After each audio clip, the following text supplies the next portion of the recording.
Good evening everyone, welcome to my new vlog. আজকে শ্রাবণ মাসের চতুর্থ সোমবার এবং শেষ সোমবার। এটা সমুদ্র মন্থনের সময় এই সময় যে হলাহল বিষ উঠে এসেছিল, মহাদেব তা নিজে কণ্ঠে ধারণ করেছিল শুধুমাত্র বিশ্বকে রক্ষা করার জন্য। এই বিষের তাপ কমাতে দেবদেবীরা শিবকে দুধ, বেলপাতা এবং গঙ্গার জল দিয়ে স্নান করান। শ্রাবণ মাসের এই সোমবার, বিশেষ করে সোমবারের দিন বাবার ভক্তরা অর্ঘ্য ও উপবাসের মাধ্যমে তাকে পুজো করার চেষ্টা করে থাকে।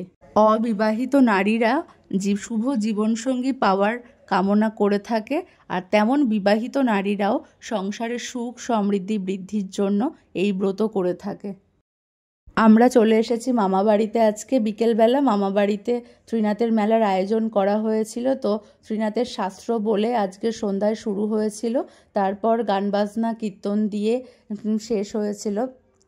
এই দুইজন ক্ষুদে শিল্পীকে দেখছেন, তারা ঠিক দুষ্টামির তালে তালে, দুষ্টামি তো আছেই তাদের, তার মধ্যে দিয়ে একটু বাজনা পেলে ঠিক বাজিয়ে দেবে। তারপর কীর্তনের শেষে ত্রিনাথের ঘটের জল দিয়ে সবার মাথায় শান্তির জল ছিটিয়ে আজকের কীর্তন সমাপ্ত হয়েছে।